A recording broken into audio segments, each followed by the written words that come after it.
자, 오늘은 여러분들과 인사를 안 했네. 이 시간에도 저기 또 우리 사무실 또 여러 가지 여러 군데 방에서 인터넷으로 예배드리는 사람들이 있는데, 우리 추수감사절을 지났는데 같이 격려하며 감사합니다. 두 손으로 같이 인사해 주면 좋겠어요. 다 같이 시작. 감사합니다. 네, 고맙습니다. 여러분들과 계속 회복이라고 하는 시리즈로 예수님 이럴 땐 어떻게 해야 되나요? 말씀을 나누고 있습니다. 오늘은 물질로 인해서 또 깨어진 관계, 물질로 인해서 어려움을 당하는 이 문제를 우리들이 어떻게 회복할 수 있을까, 그런 말씀을 나누려고 합니다. 제가 지난 수요일에 제 페이스북에 글을 하나 올린 적이 있습니다. 물질에 대해서도 우리들이 이게 참과 거짓에 대한 올바른 그런 개념들을 가지고 있어야 되겠다 생각하는 때 하나님이 깨닫게 하신 일이었어요. 수요일 날 아침에 제가 이제 샤워를 하고 나가는데, 저도 이제 나이 드는 현상이겠죠. 이게 겨울 되고 하면 이제 막 가렵고 그래요. 젊을 때는 안 그랬는데. 그래서 늘 이렇게 바디 로션을 이렇게 잘 바르고 나갑니다. 그날 바디 로션을 바르려고 하는데 다 썼어요. 그래서 제 아내한테 새로운 것 좀 갖다 달라 그랬더니 갖다 줘서 제가 바르고, 또 그날은 또 제 아내가 서비스한다고 제 등에도 이렇게 발라줬는데 바디 로션이 얼마나 좋은지, 바르고 나서도 이렇게 좀 촉촉한, 좀 이제 끈끈하기는 하지만 그런 게 이렇게 남아 있더라고요.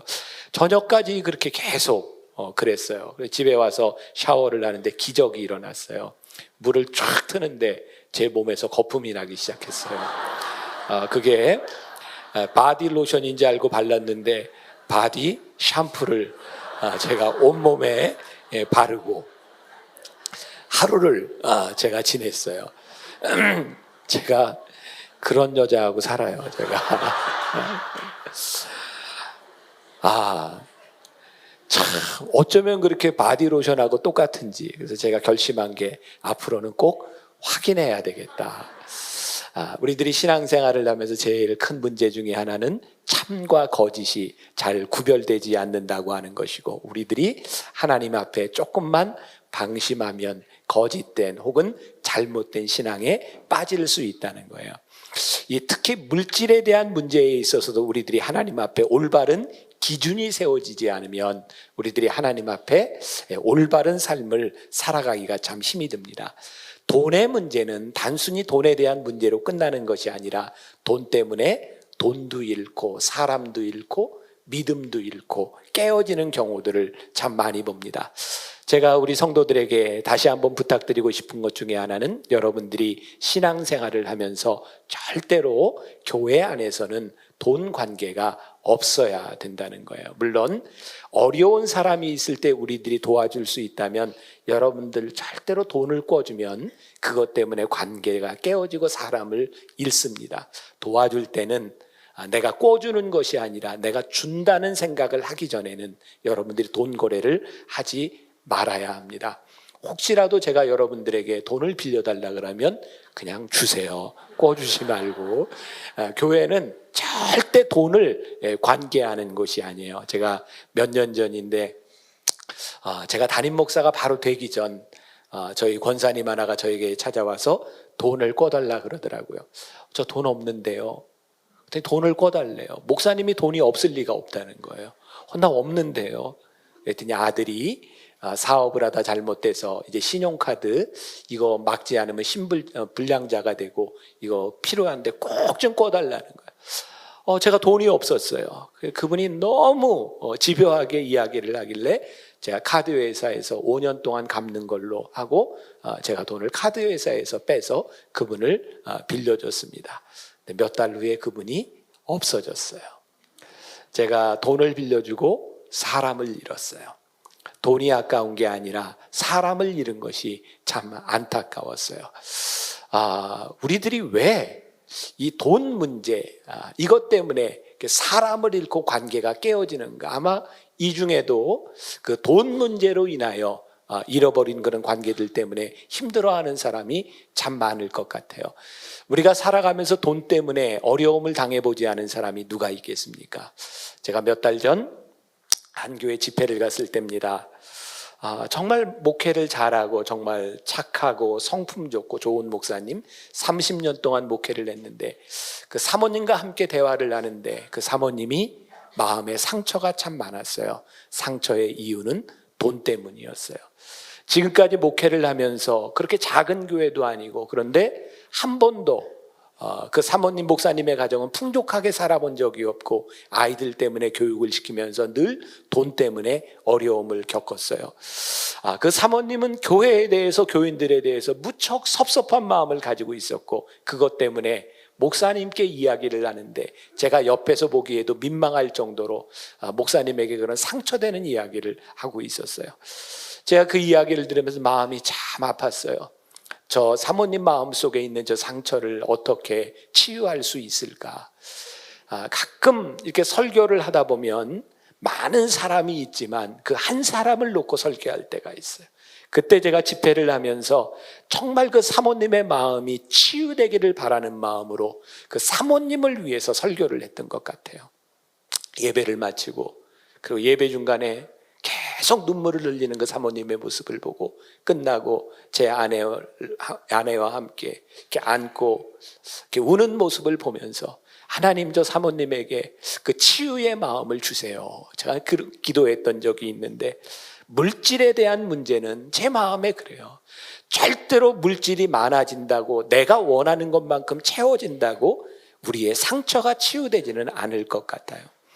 물질은 근본적으로 하나님과 우리들 사이의 관계가 회복되어야 치유될 수 있는 것이고 결국 돈은 물질에 대한 문제가 아니라 우리들의 신앙에 대한 문제고 하나님과의 관계에 대한 문제라는 생각이 제 안에 분명히 있습니다.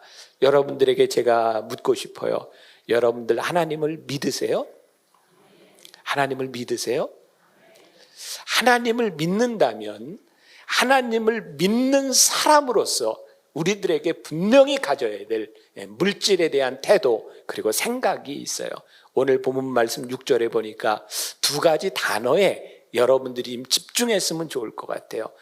이 자족과 경건이라고 하는 말입니다. 먼저 경건이라고 하는 말을 볼까요?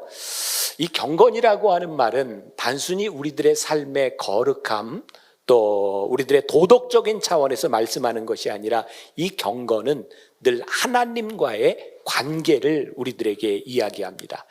경건하다라고 하는 이 말은 우리가 도덕적으로 착하다, 올바른 삶을 살아간다라는 뜻이 아니고 경건하다라는 말은 하나님과 우리들 사이의 관계에 문제가 없다라는 말이에요.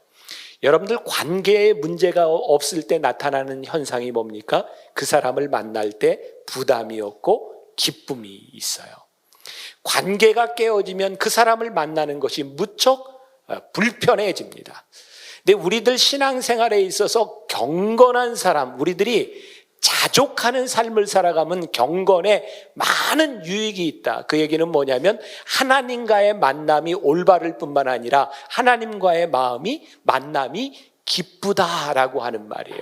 시편 37편 4절에 보면 여호와를 기뻐하라. 그가 내 마음의 소원을 이루어 주시리로다 라고 말씀하고 있어요. 우리의 물질의 많고 적음에 대한 문제가 아니라 여호와를 기뻐하라. 그러면 그가 그의 마음의 소원을 이루어 주시리로다. 우리는 그런 기도를 많이 하잖아요. 하나님, 저에게 이 부족한 것, 이것이 채워지면 하나님을 기뻐할 수 있을 것 같아요. 하나님, 제 문제가 해결되면 하나님을 만나는 것이 기쁠 것 같아요. 근데 성경은 우리들에게 뭐라고 얘기하냐면 순서가 잘못됐다. 내가 여호와를 기뻐하면 네가 고통을 당하고 있는 문제가 해결이 될 것이다. 그런데 이 해결이라고 하는 것은 많고 적음에 대한 문제가 아니라 하나님의 관계 속에서 우리들이 문제를 보는 시각이 달라질 것이다. 그래서 오늘 말씀해 보니까 자족이라고 되어 있는데 자족이 무슨 말인가요?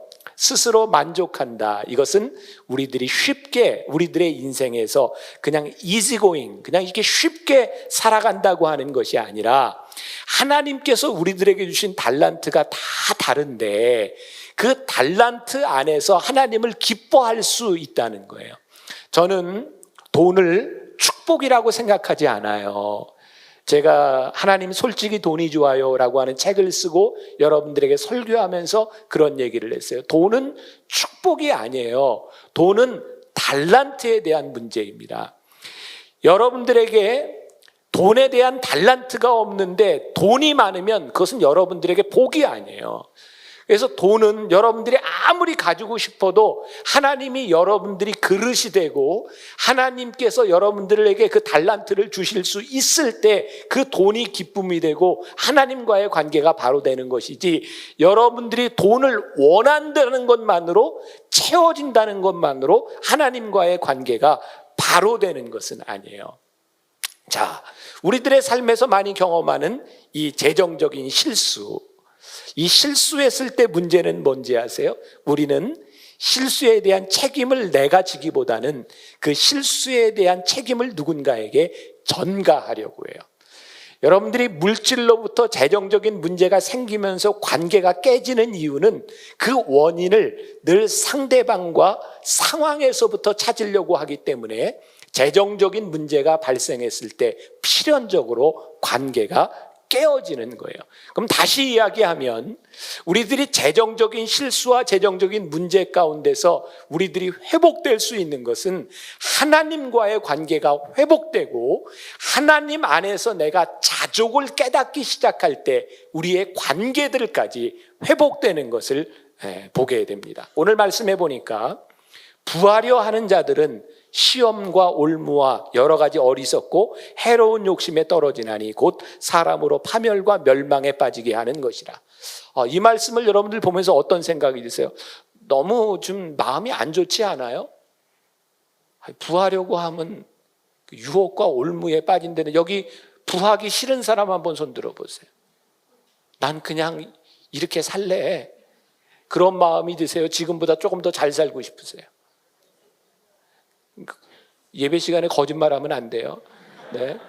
우리들 다 더 나아지고 싶은 그런 생각이, 부하려고 하는 마음이 우리들에게 있잖아요. 저도 돈이 좋은데, 우리들에게 물질이 필요 없는 것이 아니에요. 물질이 우리들에게 필요해요. 근데 문제는 물질이 필요한데 하나님이 우리들에게 주신 것이 분명한데 거기에 대해서 부하려고 하는 욕심이 자꾸 생기는 거예요. 우리들에게 이 욕심이라고 하는 것은 절대로 만족을 주지 못하기 때문에 이 욕심은 더 큰 욕심을 낳게 되는 거죠. 부하려고 하는 마음, 그 마음이 채워질 수 있다고 생각하세요. 그 마음은 채워지지 않는 것이기 때문에 참 힘든 거예요. 그래서 물질이 부하려고 하는 마음들은 우리들에게 축복이 되는 것이 아니라 그 다음에 올무가 되고 시험이 될 수 있는 거죠. 이번에 대선에서 이제 안철수 씨가 후보 사퇴를 냈잖아요. 그래서 제가 지난주에는 누구를 찍어라 분명하게 얘기했죠. 네, 어떤 사람 찍으라 그랬어요? 착한 사람 찍으라고. 제가 오늘 또 위험한 발언합니다. 안철수 씨는 찍지 마세요. 이제 사퇴했으니까 이제 둘 중에 하나로 이제 좁혀진 것 같아요. 그 안철수 씨가 사퇴하고 나서 어떤 방송에서 칼럼니스트가 이런 이야기를 하더라고요. 안철수 씨가 저도 이제 소망을 걸고 정말 좋은 새로운 정치가 이루어졌으면 좋겠다라고 하지만 도덕적인 책임을 질 일이 있다.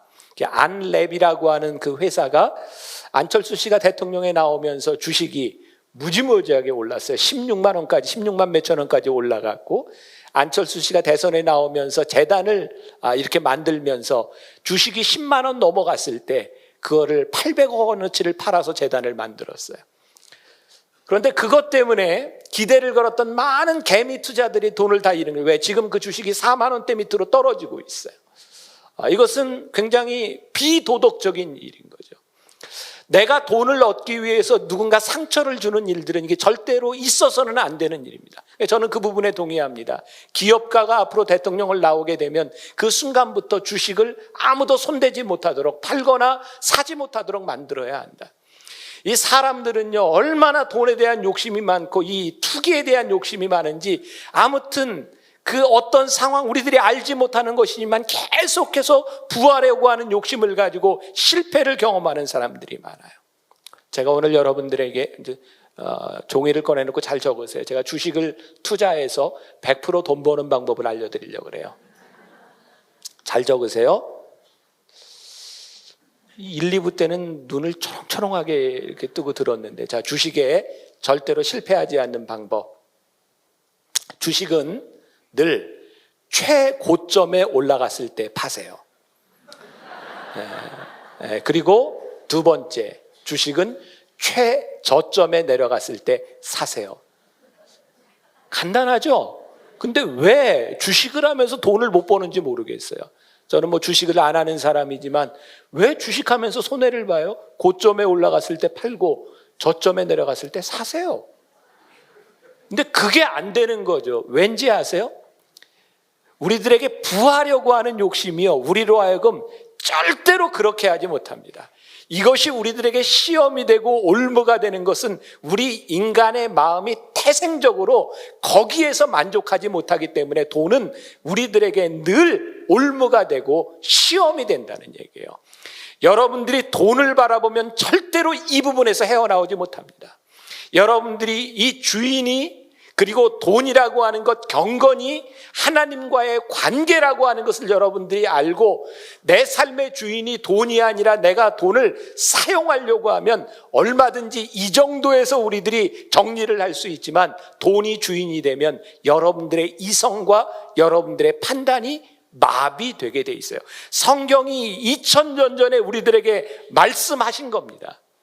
너희들이 부하려고 하는 마음이 너희들에게 들어가면 들어갈수록 그것이 너희의 시험이 되고 그것이 너희에게 올무가 되느니라.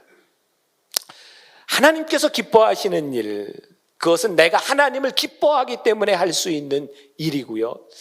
내가 돈을 사용할 때 부하려 하는 욕심을 극복하고 돈을 쓸 수 있는 사람이 되어야 그것이 하나님의 사람, 돈으로 상처받지 않는 사람이 될 수 있어요.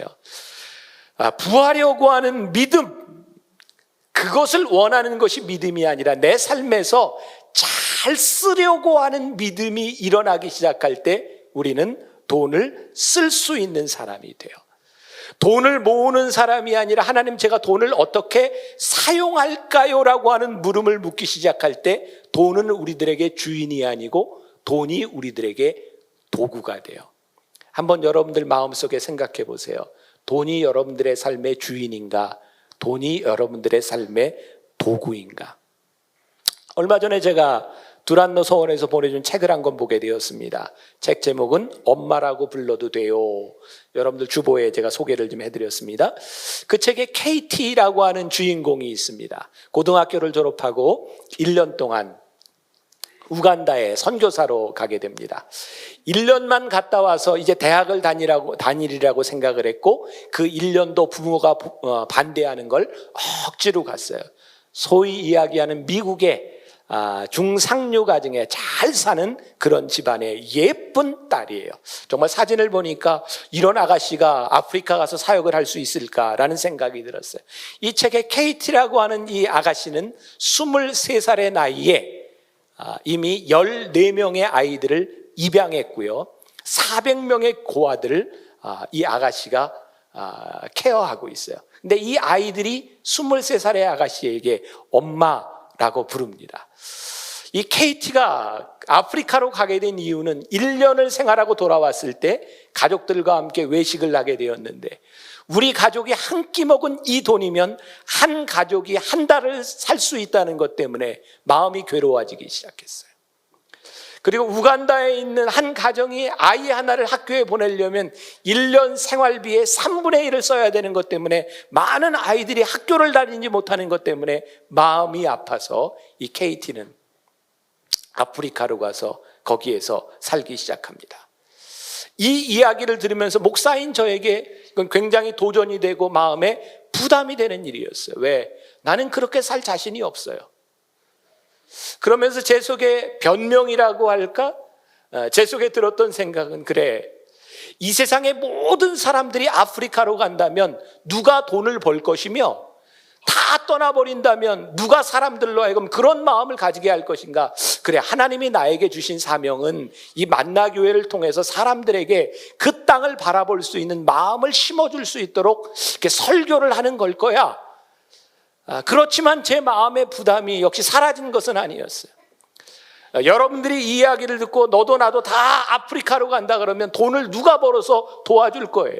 여러분들 중에는 돈을 벌어서 보내주는 사람도 있어야 되고, 저처럼 설교를 해서 마음에 불을 지르고 누군가의 삶을 움직일 수 있는 사람도 있어야 될 것이고, 아마 중요한 것은 우리들이 지금 무엇을 하느냐라고 보다는 하나님 앞에서 우리들이 경건함, 하나님과의 올바른 관계 속에서 내 삶에 응답을 하고 있는가, 하나님이 기뻐하시는 삶을 살아가고 있는가에 대한 결단이 우리들에게 있을 때 돈이 우리들에게 걸림돌이 아니라 돈을 사용하는 사람들이 될 수 있지 않겠는가. 지금 문제는 누구도 우리들이 가지고 있는 돈에 대한 문제, 우리들의 기득권을 포기하려고 하지 않는다는 거예요. 지금 한국 교회를 보면서 사람들이 많이 염려하는 것 중에 하나가, 앞으로 우리나라에 금융 위기가 올 수 있는 요인 중에 하나가 교회들이 건축을 시작하고 그 빚을 못 갚은 그 교회들의 파산으로 인해서 우리나라에 금융 위기가 올지도 모른다는 이야기를 듣습니다. 왜? 교회가 감당하지 못할 일들을 벌이고 그것 때문에 힘들어하고 교회 헌금이 다 이자로 들어가고 하는 일들이 일어나고 있는가? 누군가 우리 교회에 대해서 당신의 교회는 어떻습니까? 라고 이야기할 때 적어도 우리 교회의 처한 상황 가운데서 우리들이 하나님 앞에 올바로 대답할 수 있어야 되고, 우리 교회보다 규모가 작은 교회들은 그 규모에서 대답할 수 있어야 되고, 우리 교회보다 더 큰 교회가 있다면 하나님이 기뻐하시는 그 일 앞에서 우리들이 분명하게 대답할 수 있는 돈에 대한 경건, 하나님과의 올바른 관계가 회복되어지는 것이 우리들에게 중요한 일이 아닐까. 그래서 결국 이 돈은 돈의 액수에 대한 문제를 이야기하는 것이 아니라 여러분들의 삶에서 관계를 이야기하는 거예요. 이 달란트와 관련돼서 제가 이야기를 하나 소개하려고 하는데, 이 이야기를 들으면서 따지지 말고 그냥 들어주세요. 네. 하루는 하나님께서 닭과 개와 돼지를 부르셨어요. 내가 너희들에게 지금부터 1년 동안 시간을 줘서 사람 사는 곳에 너희를 보내줄 터이니 가서 열심히 봉사하고 올라오너라. 1년이 지났어요. 와서 보고합니다. 닭이 보고를 내요. 하나님, 저는 세상에 내려가 보니까 사람들이 아침에 언제 일어나야 될지를 몰라서 너무 고생하는 모습을 봐서 제가 새벽이 되면 사람들 일어나는 시간에 늘 꼭끼요 하고 사람을 깨웠습니다. 하나님이 그 얘기를 듣고 내가 참 잘했구나, 너에게 벼슬을 내리노라. 그래서 닭이 벼슬을 달고 이렇게 살게 됐어요. 잘 모르셨죠? 예. 개가 이야기합니다. 하나님, 제가 세상에 내려가서 사는 동안 1년 동안 사람들을 보니까 얼마나 나쁜 사람들이 많은지 밤에 불안해서 잠을 못 자요.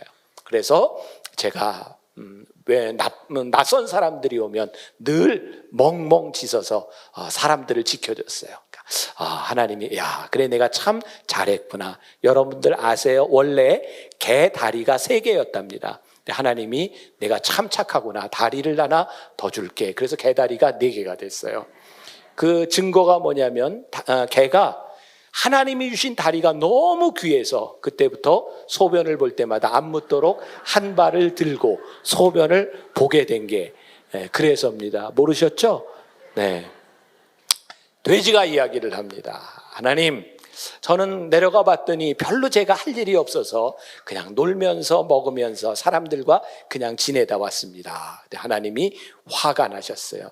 너 이놈 돼지, 그 주둥이로 네가 그게 할 말이냐? 그리고 주둥이를 칼로 딱 잘랐어요. 그래가지고 돼지 주둥이가 이렇게 되면서 코하고 붙었어요. 그래서 돼지가 음식을 먹을 때 막 코로도 들어가고 이제 어렵게 되었어요. 돼지가 너무 자기가 불행한 거예요. 그래가지고 이렇게 소문을 냈대요, 사람들에게. 여러분들 잔치를 할 때, 제사를 지낼 때 돼지 머리를 올리면 많이 축복을 받습니다. 그랬더니 사람들이, 우매한 사람들이 그걸 믿고 제사상에 돼지를 올렸는데, 돼지가 그걸 보고 참 한심하기도 하고 웃겨서 웃었대요. 그래서 그때부터 제사상에 올라간 돼지는 다 웃는 모습을 하게 되었더라. 오늘 여러분들은 모르던 많은 사실을 여러분들 배우셨죠? 제가 왜 이런 쓸데없는 이야기를 하는가? 닭에게는 닭이 할 일이 있고요, 개에게는 개에게 할 일이 있고요. 우리들이 이 세상에 살아가는 수없이 많은 사람들이 있는데, 하나님은 우리들에게 원하시는, 그리스도인에게 원하시는 일이 있어요. 특히 이 재정적인 문제에 있어서, 돈을 쓰는 문제에 있어서, 돈을 사용하는 문제에 있어서 하나님께서 우리들에게 원하는 것, 너희들이 돈을 어떻게 쓰느냐, 그리스도인답게 하나님 앞에 경건한 사람이 되어서 하나님과 올바른 관계 속에서 돈을 보아라. 이것이 하나님께서 우리들에게 주시는 귀한 말씀이에요. 우리들의 회복, 여기에는 돈 때문에 상처를 받은 사람들이 많이 있고, 지금도 돈 때문에 어려움을 당하는 사람들이 많이 있을 거예요. 오늘 본문 말씀 다시 봅니다. 그러나 자족하는 마음이 있으면 경건은 큰 이익이 되느니라. 우리가 세상에 아무것도 가지고 온 것이 없음에 또한 아무것도 가지고 가지 못하리니 우리가 먹을 것과 입을 것이 있은즉 족한 줄로 알 것이니라. 이 워렌 웨이버스라고 하는 웨이스비라는 사람은요, 이 자족하는 마음을 가리켜서 이렇게 말을 합니다. 자족하는 마음은 마치 온도 조절기와 같다. 여러분들 온도계와 온도 조절계의 차이를 아십니까? 온도계는 날씨에 따라서 변하지요. 추운 곳에 가면 온도기가 내려가고 더운 곳에 가면 온도기가 올라가요. 온도 조절기는 어떤 역할을 합니까? 추운 곳에서 온도를 높여줘요. 더운 곳에서 온도를 내려줍니다. 여러분, 자족하는 마음, 이것이 경건에 유익이 있다. 하나님과의 관계를 올바로 해준다고 하는 말씀이 뭔지 아세요?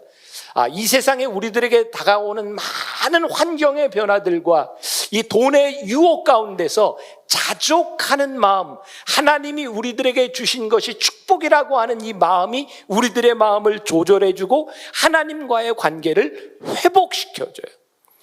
여러분들이 하나님을 믿는 사람이라고 하면 우리들에게 경건과 자족이라고 하는 것이 우리들의 삶에 늘 적용되어야 돼요. 지금 여러분들이 경제적으로 어려움에 처하고 있는 사람들도 있을 텐데, 이 어려움 가운데서 여러분들 자족할 수 있으세요? 아니, 이렇게 이야기하는 것보다 그 어려움 가운데서 여러분들이 하나님과의 관계가 올바로 되어 있어요? 이 재정적인 문제에서부터 우리들이 회복될 수 있는 것은요, 하나님과의 관계의 회복에 있어요. 하나님과의 관계가 회복되면 그 어떤 상황 가운데서도 우리들에게 자족하는 마음이 찾아와요. 제가 다른 건 몰라도 한 가지 분명하게 제 삶에서 간증할 수 있는 것이요, 제 삶의 기쁨과 제 삶의 행복은 정말 전혀 돈하고는 관계없는 일이었어요. 제가 살고 있는 삶에서 제가 얼마나 충실하냐, 그것이 제 삶의 기쁨에 대한 문제였지, 저는 돈이 제 삶의 행복과 연결된 적은 절대 없었던 것 같아요. 지금 돌이켜보면 그 돈이 없었던 대로 또 살고 싶지는 않아요. 진짜. 근데 하나님이 그렇게 만드시면 또 살아가겠죠. 사도 바울이 빌립보서 4장 11절에서 멋진 고백을 하죠. 내가 궁핍함으로 말하는 것이 아니니라 어떠한 형편에든지 내가 자족하기를 배웠노라. 12절에 보니까 나는 비천에 처할 줄도 알고 풍부에 처할 줄도 알아. 모든 일 곧 배부르며 배고픔과 풍부와 궁핍에도 처할 줄 아는 일체의 비결을 배웠노라. 이 말씀에 보니까 사도 바울이 여러 가지 인생의 어려운 굴곡들을 경험한 것 같아요. 그리고 여러분들이 제일 잘 아는 말씀이 나와요. 빌립보서 4장 13절. 무슨 말씀입니까? 내게 능력 주시는 자 안에서 내가 모든 것을 할 수 있느니라. 그리스도 예수 안에서 내가 모든 것을 할 수 있느니라. 제가 어떤 통계에 보니까 신앙인들이 제일 좋아하는 구절이 두 개 있어요. 빌립보서 4장 13절과 시편 23편입니다. 내게 능력 주시는 자 안에서 내가 모든 것을 할 수 있느니라. 우리들은 이 말씀을 가지고 꿈을 꾸죠. 내가 지금 어렵지만 하나님, 내게 능력 주시는 자 안에서 내가 모든 것을 할 수 있으니 하나님 저에게 물질을 채워주세요. 이것이 우리들이 그동안 했던 기도입니다. 하나님은 못하실 것이 없습니다. 내 자녀가 이런 어려움 가운데 있는데 하나님, 능력 주시는 자 안에서 모든 것을 할 수 있다고 했는데 하나님, 우리 아이들을 채워주세요. 아마 지금 여기 성애 같은 경우에 능력 주시는 자 안에서 모든 것을 할 수 있다고 생각하신 하나님, 저 도와주세요. 근데 나는 그런 기도가 아니었으면 좋겠다는 거예요. 여러분들에게 그런 기도가 아니었으면 좋겠다는 거예요. 사도 바울이 내가 어려움 가운데도 부함 가운데도 내가 돈이 있음에도 없음에도 굶주림에도 풍성함에도 내가 자족할 수 있는 그 비결을 배우고 나니까 이제는 내가 능력 주시는 자 안에서 그리스도 예수 안에서 뭐든지 할 수 있을 것 같습니다.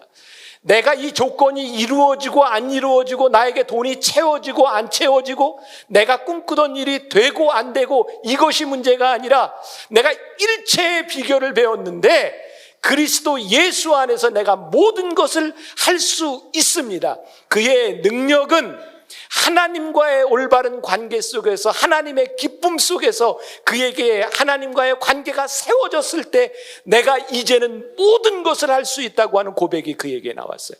여러분, 우리의 신앙인들이요, 우리의 신앙의 정수가 뭔지 아세요? 나에게 있고 없고에 대한 문제가 아니라 그것에 내가 좌우되는 사람이 아니라 하나님께서 나에게 주어진 그 사명을 지금 이 자리에서 내가 할 수 있습니다. 그때 하나님과 우리들의 관계들이 올바로 서고 회복되기 시작하는 거예요. 하나님과의 관계가 회복되고 하나님이 우리를 쓰시기 시작하면 그 어떤 환경 가운데서도 하나님이 우리를 쓰실 수 있는 일들이 일어나는 거예요.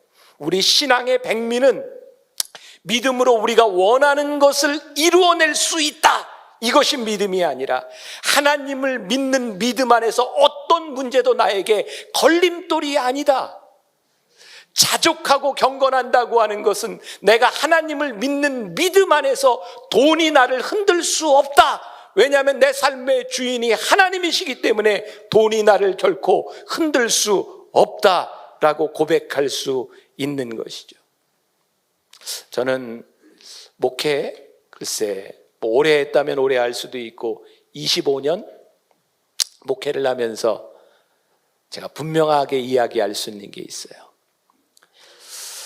하나님과의 관계가 소원해지면 물질에 인색해진다는 거예요. 저는 여러분들까지는 몰라요. 제가 우리 교회 목회자들, 우리 교회 장로님들, 제가 저 혼자만 알고 있는 거니까 제가 쭉 그 헌금 생활을 한번 봤어요. 너무나 분명한 게 있어요. 하나님과 멀어지면 인색하고요, 하나님과 가까워질 때 마음이 열린다는 거예요. 헌금은 물질이 아닙니다. 여러분들의 삶에 누군가를 도우려고 하는 마음들, 그것은 철저하게 하나님과의 관계 속에서 일어나는 일들이에요. 여러분들이 하나님과의 관계가 멀어지면 여러분들의 마음이 인색해집니다. 우리들이 살아가면서 내 돈을 가지고 살아야 우리들이 얼마나 많이 쓸 수 있겠습니까? 저는 만나교회 목사로서 하나님께서 저에게 주어진 사명이 물질을 흘러가게 하는 통로가 되게 하도록 저를 하나님이 세우셨다고 생각하거든요. 저는 우리 만나 교인들 중에 물질의 은사를 가진 분도 있고 또 몸으로 섬겨야 될 은사를 가진 분들도 있고, 섬겨야 되는 사람 섬기게 만들고 물질의 은사를 받은 사람의 그 물질이 하나님이 필요로 하는 곳에 흘러갈 수 있도록 경건한 하나님의 사람들이 이곳에 나와야 하나님이 기뻐하시는 일들이 우리들 가운데 일어날 수 있으리라 라는 생각을 해요. 제가 우리 식구들이 이런 이야기를 하면 별로 안 좋아하는데, 그래서 제가 그냥 하고 가는 게 좋을 것 같아요. 제가 1, 2부 때도 이야기를 했어요. 저에게 있어서 제일 힘들고 고민되고 제가 지켜야 될 것 중에 하나가 자족하는 마음과 경건입니다. 특히 물질에 있어서. 제가 만나교회 목회를 하는 동안 끝까지 제가 넘어지지 않고 저를 지킬 수 있는 것 중에 하나가 하나님 앞에 올바른 물질관이라는 생각이 들어요. 올해 제가 좀 고민하는 일이 생겼어요. 제가 지난 한 해 몸이 좀 많이 아프다 보니까 해외 나갔다가 해외에서 병원을 가야 될 일들이 한 2번이 있었어요. 장로님들이 제가 어디 갈 기회가 있으면 제 아내가 꼭 좀 동행을 했으면 좋겠다, 그렇게 이야기들을 하셨어요. 해외에 나가려면 비행기를 타고 나가야 되고 비행기 값이 그렇게 싸지 않습니다. 제가 지금 비즈니스를 타고 다니는 사람도 아니고 제가 에코노미 끊어서 다니지만 비행기 값이 그렇게 싸지를 않아요. 근데 아내의 비행기 값을 어떻게 할까? 그러다 장로님들하고 의논을 하게 되었어요. 그러면서 제가 물었습니다. 제가 돈이 없는 건 아니고 여러분들 혹시 믿으실지 모르지만 지금 제가 한국교회 어디를 가다 이렇게 강사로서 특급 대우를 받습니다. 아세요? 저 어디 가서 강의하고 기업체에 가서 강의하고 제가 꽤 많이 받습니다. 제가 돈 벌으려고 맘만 먹으면 돈 많이 벌어요. 근데 돈 버는 게 저의 가치가 아니기 때문에 돈을 벌지 않을 뿐이죠. 제가 외부에서 받는 사례비들 제가 이렇게 그 헌금 통장에 모아서 교회에 다 헌금해요. 제가 갖지 않습니다. 근데 아내의 비행기표를 끊는 건 그게 제 월급으로 끊을 수 있는 수준은 안 되고요. 제가 월급 수준이 얼마든지 끊을 수 있지만 제가 장로님들한테 그렇게 이야기를 했어요. 제가 만일 돈을 모아서 제 아내의 비행기 값을 끊으면 제가 돈을 통장에 모아야 되는데 아무리 생각해도 저를 생각할 때 제가 돈을 모으기 시작하면 돈을 더 모으게 될 것 같아요.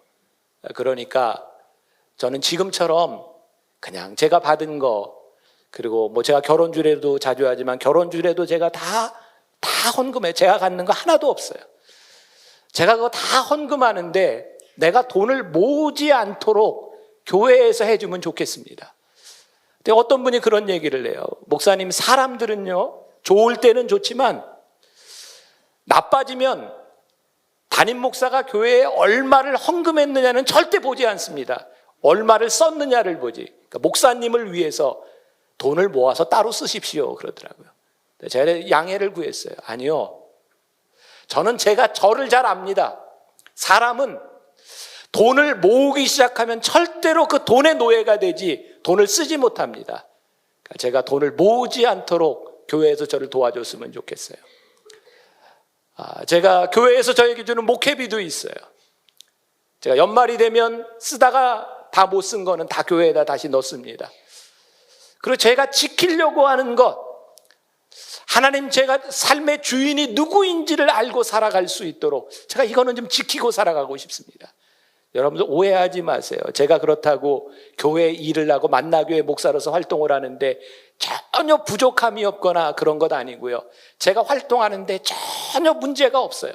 단지 제가 그것을 모으지 않겠다고 결심한 이유는 하나님과의 경건, 이 돈이라는 문제에 있어서 그 관계를 바로 해야 되겠다는 생각이 저에게 있어서 그것을 실천하며 살아가려고 노력해요.